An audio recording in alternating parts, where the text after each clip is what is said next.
Om Namaste to all.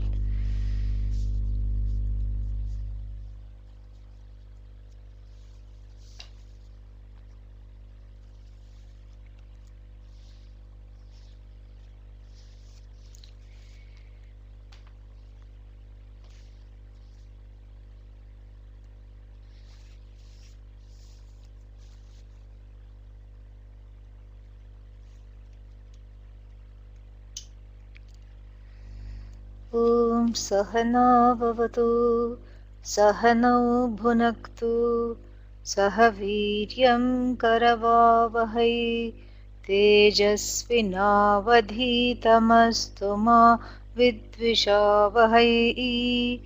Om Shanti Shanti Shanti.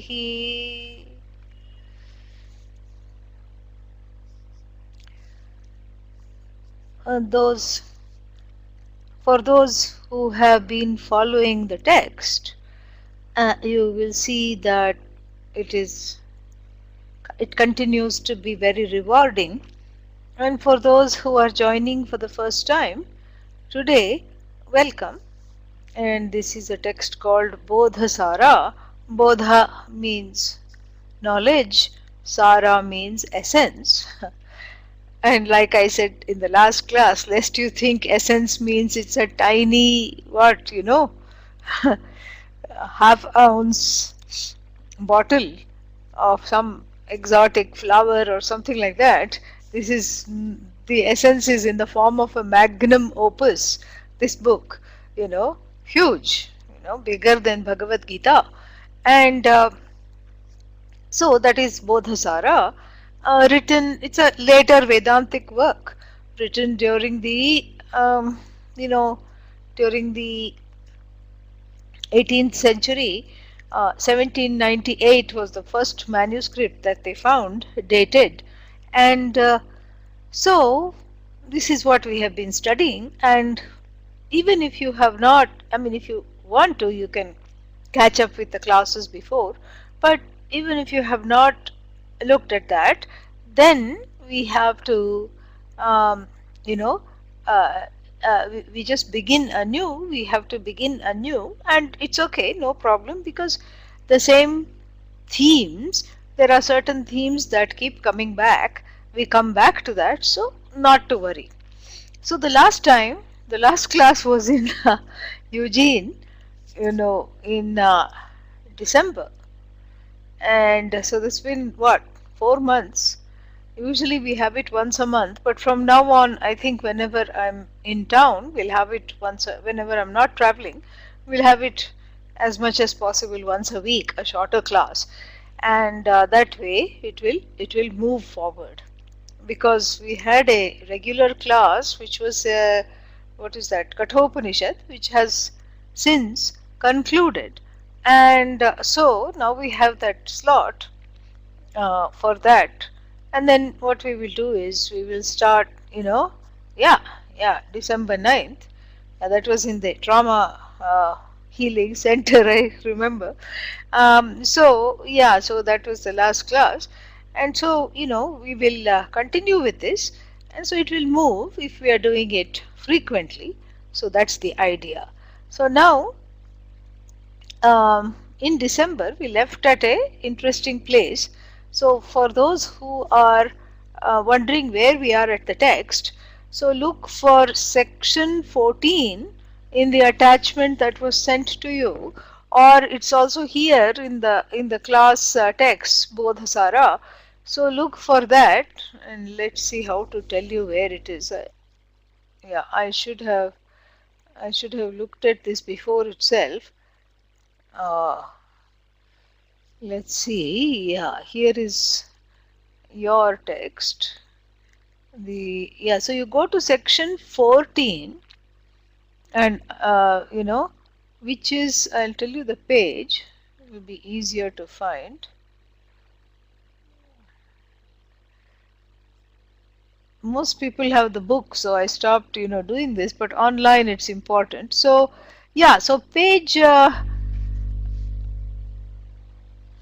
page 27, I think, maybe even more than, yeah, towards the bottom of page 27, in this online text, the PDF, and we are looking at the mantras together, 14 to 28 and 14 to 29.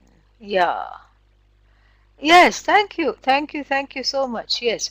So, um, yeah, this volume 2 is what you said, Andrew. It's a little confusing because I don't know what you mean by volume 2.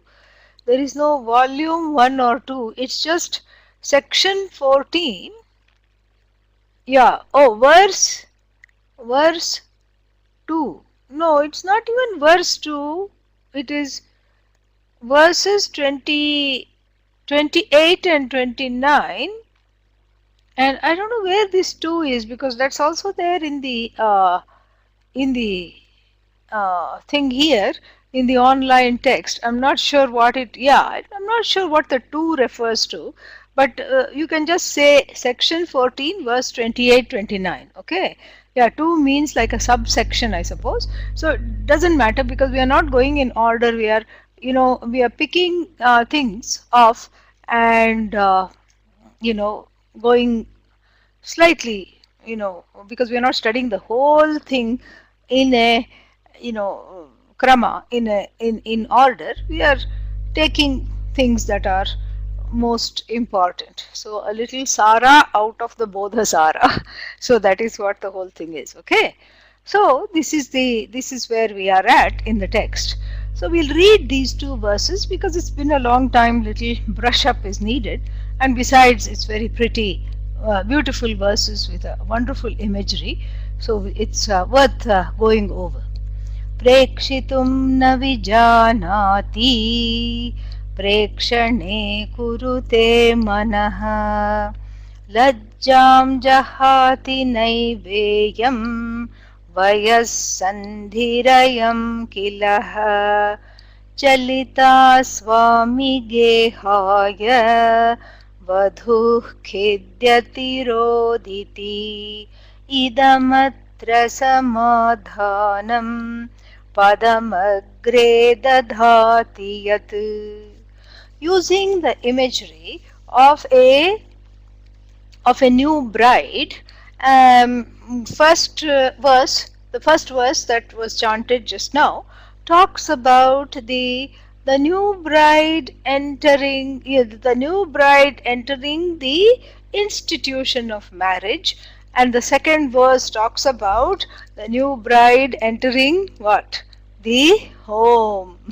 The new home of the husband. Because this is being written in 1798. It is, patriarchal society. Even now it's like that in many places. So what to talk of how it was in 1798. So the first, this imagery we have to see. First we have to see the drishtanta, the imagery, the example, and then we juxtapose what it stands for, darshtanta. So what is exemplified is called darshtanta. So we will look into that. So prekshitum na vijanati prekshane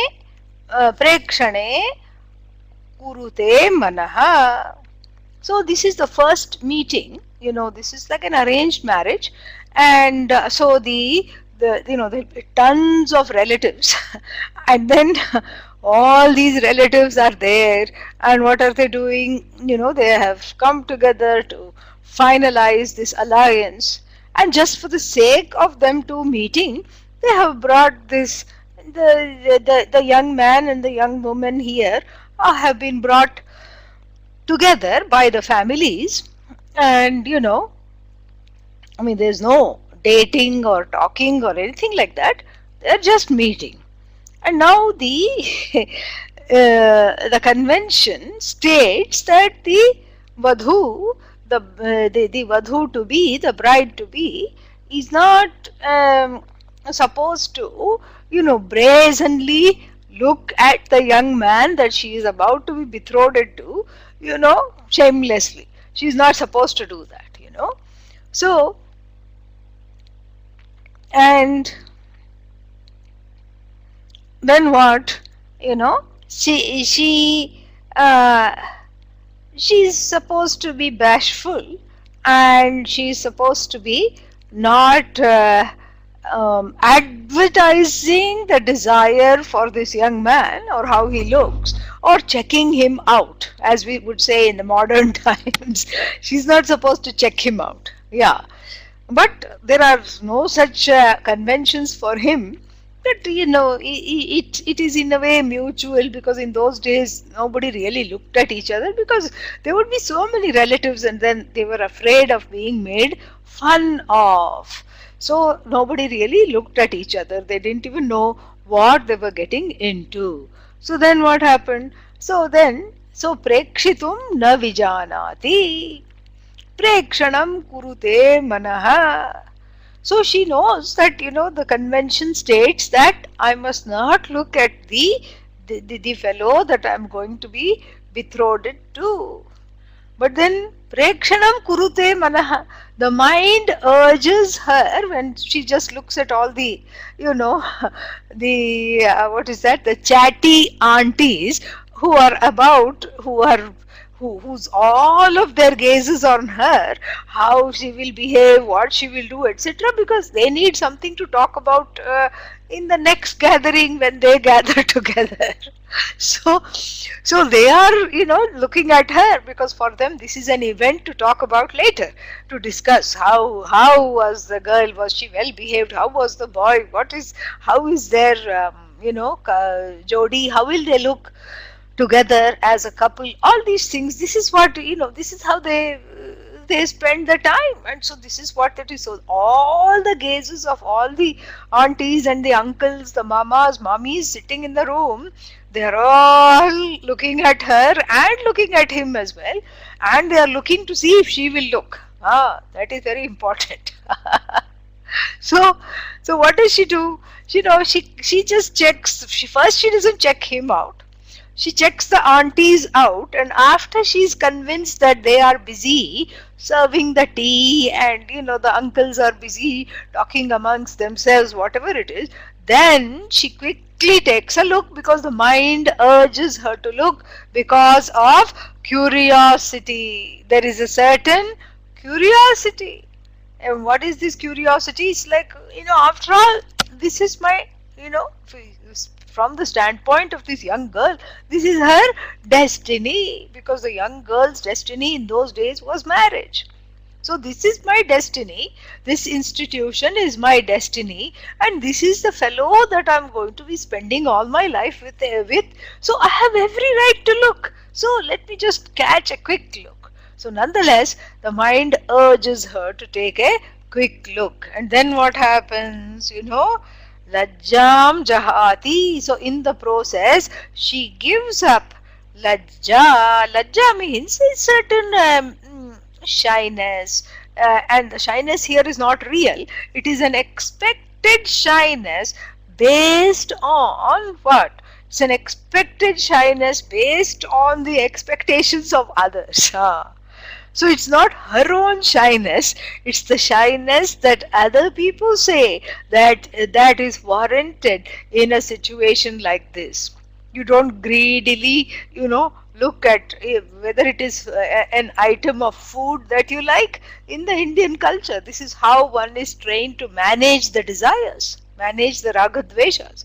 So let's say there is one cookie left on the plate, and it is being passed around because there's a room full of guests. So please have. And then you don't say, oh, thank you, I was waiting for this.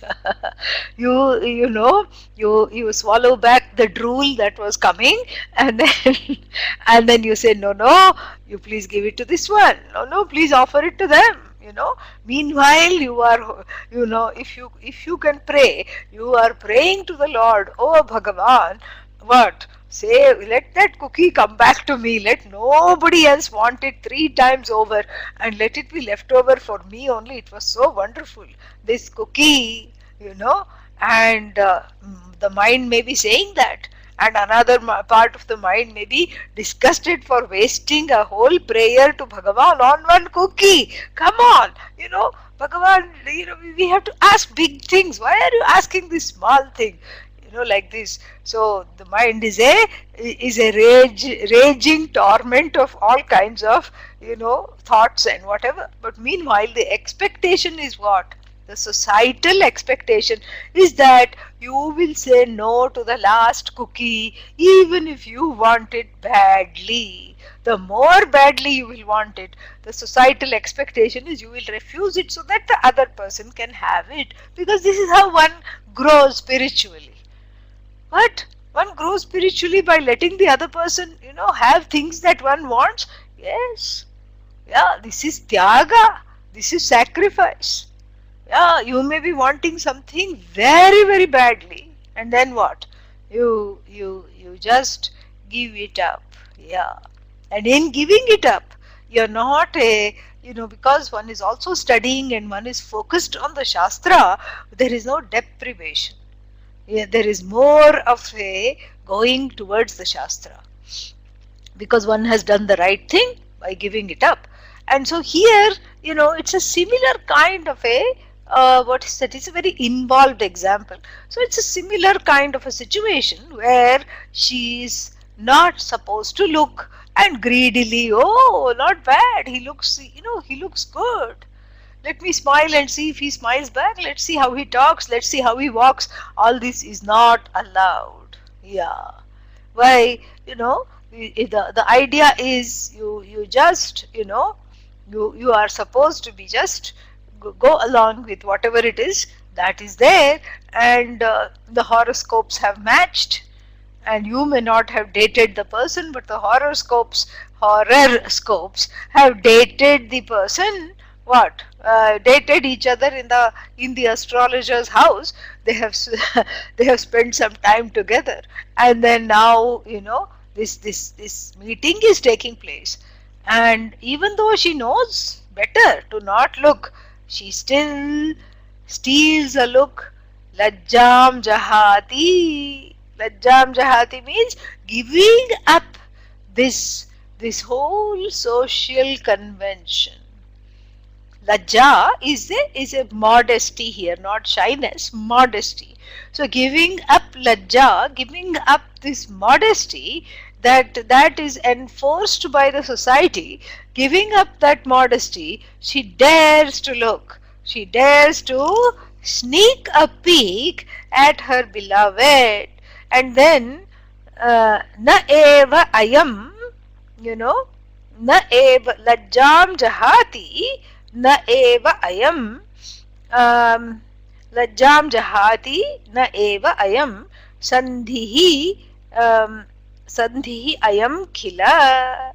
So, and so then what happens,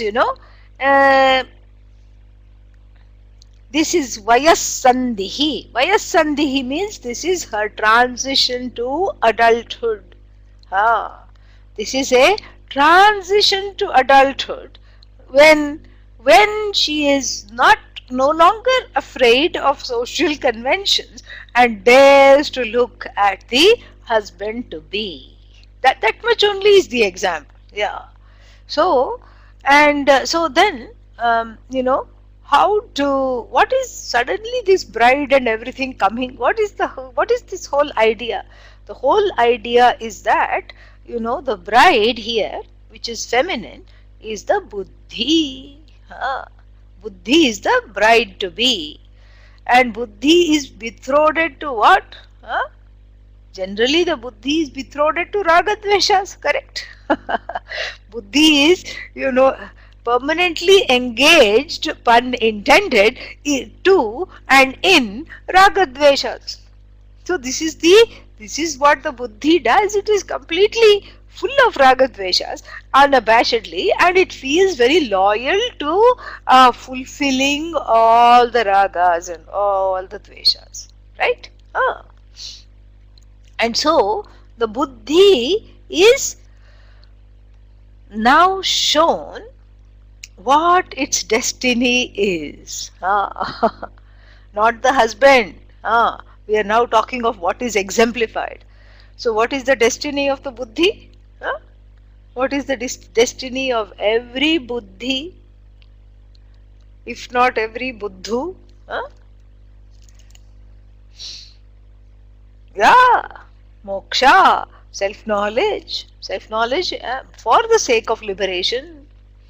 Yeah, so moksha is the destiny of each and every buddhi. Yeah, even even the buddhi of the animals. What is that? They are also abhimukha. Abhimukha means they are also um, oriented towards freedom, but they don't know what it means, and they just think it means running away from the owner's house, rebelling, whatever it is. But every being is desirous of freedom. Only in the human upadhi it's able to be discerned and expressed as that. So what is the buddhi? There is the buddhi naturally oriented to what is the destiny of the human buddhi here, because we have to make a we have to make a distinction. The human buddhi is oriented towards what? Moksha. Yeah. So moksha is marriage. Huh? So you are married to moksha, and that's not a small thing. So you are about to be married to moksha because somehow the buddhi is recognizing that its destiny is sitting right in front of it. Like even the husband to be is made to sit right in front of the bride to be in this so-called meeting arranged by the elders. And so therefore the moksha is sitting right in front of the buddhi. And then what? The buddhi very much wants to look, smile, embrace moksha and go with it. The buddhi is yearning to to just look, even take a look at what is this moksha. And then what? The social conventions, the auntie bandwagon and the uncle bandwagon, all the elders assembled, mamas and mummies, galore, what are they doing? They say, no, no, no, no, no, you can't look. Ah. So the aunties and the uncles and the people, the elders gathered there, stand for in the exemplified, stand for in the metaphor, they stand for the social conventions which freak out each time when somebody chooses moksha. Ah. They don't want you to choose moksha. You start attending a few